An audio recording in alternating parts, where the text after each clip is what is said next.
Hey there, guys. So are you also going to commit to Cesar's new 645 program and incorporate intermittent fasting? And now the Beachbody has finally jumped on the intermittent fasting train, which I'm so happy about. Well, I am as well. And I wanted to give you a couple of tips and answer some questions that I've been getting. And you might be going, why should I listen to you? Well, I have been in the health and fitness arena for, a really long time. I think since 1999. I'm a nutritionist, and I have also been an intermittent faster since 1997. So I have a little bit of experience and a lot of knowledge about the subject. And so I just wanted to help you out by making this video. Now, people ask me, what is the best time of day to work out? And of course, the answer is whenever you can fit it in.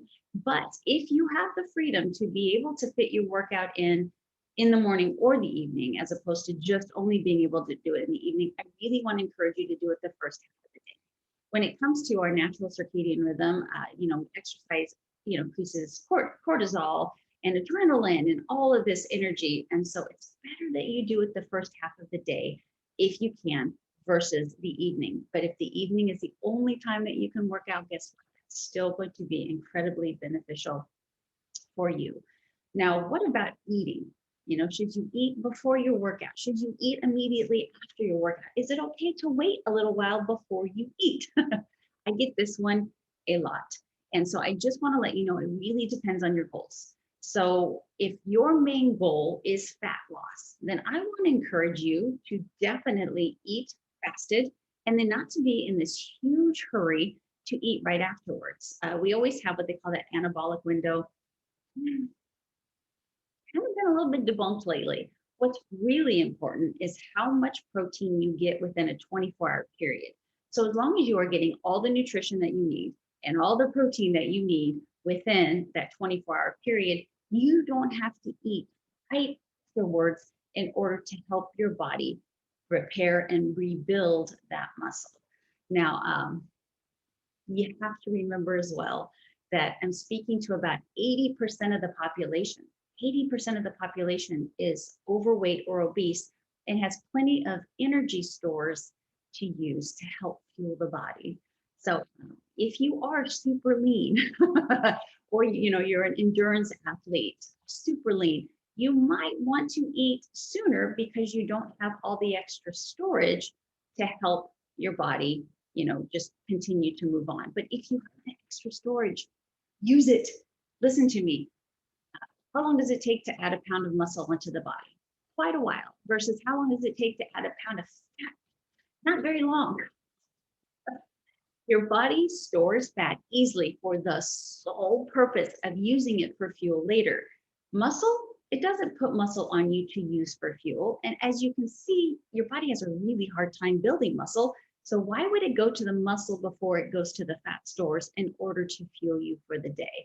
So you don't have to eat right after. And if you are especially looking for fat loss, because your body is really in one zone or the other, you're in a fat loss, time and frame, and you're also could be in a muscle building. You can do both at the same time, but one is always going to take precedence. So if you really want to, get rid of some of that extra fat, then take advantage of the fact that when you exercise fasted, you are increasing your human growth hormone even more. It's already high, nice and early in the morning, and then it's going to get higher with exercise. Human growth hormone is a really good muscle. It's our fountain of youth. It also keeps your insulin nice and low, which is also really good. Obviously, insulin is that fat storing hormone, and when we keep it low, the body is going to use the fat on the body for fuel. And so don't be afraid to go a little bit longer after your workout before you have that first meal. Now, if you are nice and lean and you're like, I am looking to build a ton of muscle, then that might be, you might want to within 2 hours, have your meal, which is really about what I do. I do have a lower body fat, and I eat about 2 hours after I work. Sometimes it's a little bit longer and sometimes it's a little bit sooner, but if I were to average it out, because I work at about 9, 10, and I eat between 11 and 12 every single day. And so don't feel rushed. Don't listen to that bro science that you have to eat within that 30 minutes or you're not going to build muscle. It's 100% not true. Now, what about beforehand? That's going to be completely up to you. Again, if you really want to burn fat, I would suggest that you don't, and you might have to ease into that. Okay? You might have to just pull back on the food because your body might be very used to that and burning the food that you put in your body for your workouts instead of switching and burning the fat on the body for your workouts. So it might be something that you have to ease into, but you absolutely can if you take those baby steps. If you are fine, then don't eat beforehand. Probably the number one question I get several times a day is because of Beachbody, people will ask me, does Energize break your fast? So does a pre-workout, does coffee with cream break your fast? Listen, fasting is a protocol where you are not supposed to eat or have anything but water. Water is okay. In black coffee, but really truly water is, if you are doing a true fast, you're only having water in that fasting window. Now, black coffee is okay. Some tea is okay. Putting a splash of creamer in your coffee is okay. Having a pre-workout is okay. But if you truly want to do a true fast for the rest of your life, then you don't want to do that. But what I have found, especially with Energize, and why I drink Energize is because it's very low in calorie and it's actually really good for you and it's good for your performance. It's good for your recovery. There are a lot of quality ingredients in there that enhance my workout. So I think the bang is worth the buck. Now, I'll be honest with you, even though you could get like a Monster or a sugar-free Red Bull or something like that, and you don't have any calories, that's bad for you. Even though there's no calorie, or having one of those, those sugar-free syrups or something in your coffee, that just messes up your body in a whole other topic. But having something very small before your workout, I really don't think makes your body go, oh, okay, I'm fed. I'm good to go. I just had a full meal, I'm done. I really don't think your body does that. As long as the insulin just doesn't spike like crazy, you should be okay, and your body will still feel like it's in that fasted mode and good for the fat stores. You can also get like a little prick, a continuous glucose, or not a continuous glucose monitor, that's a fancy thing back there, but just a prick where you can check the glucose and watch if you take a pre-workout, or even if you put, half and half in your coffee, watch to see if you have a spike. Then you might want to cut back a little bit or not do it, because it is that spike in insulin that makes your body go, oh, I'm awake, I've been fed, and we want it to still feel like it's being fasted, okay?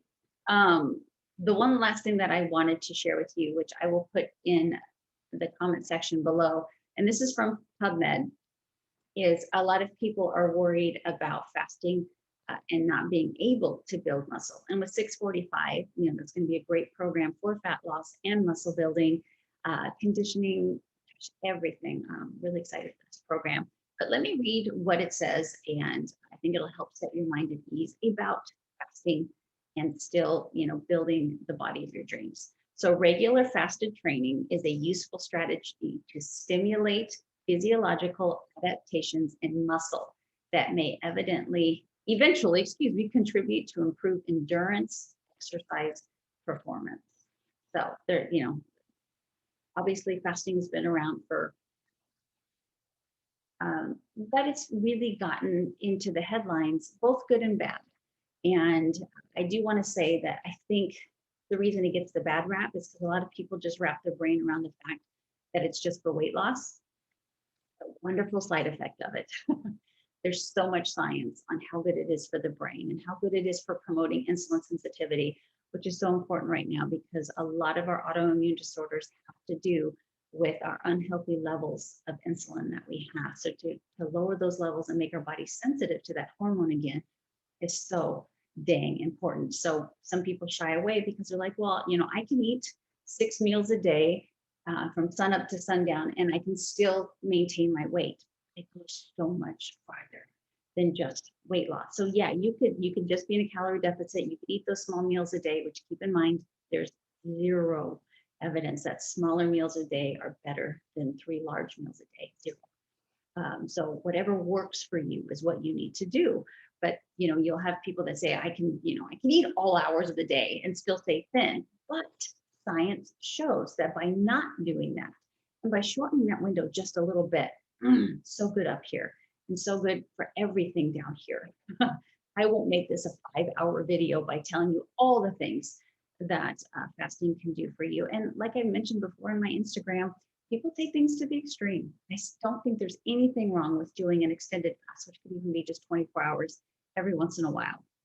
But daily intermittent fasting with exercise and eating well is so good for you. It's so good for you. All it's doing is just taking this eating all day long, just shortening the window a little bit. It's nothing aggressive. It's nothing positively hard on the body. It's no different than exercising, right? Or working the brain, doing a really hard crossword puzzle, exercising, lifting really heavy weights, or doing your sprints. Fasting, not letting your body have food constantly, is a positive stressor. And when something is positively stressed, guess what? It gets better, it gets stronger. And that's what intermittent fasting can do for you. So if you are committing to 645, just like I am, and my team is, I really want you to give intermittent fasting a try. There's some great information through Beachbody about intermittent fasting, but if you have any more questions, you are more than welcome to reach out to me. And if you don't have anybody to support you through 645, just know that I'm here and I would love to help you through it. We can do it together.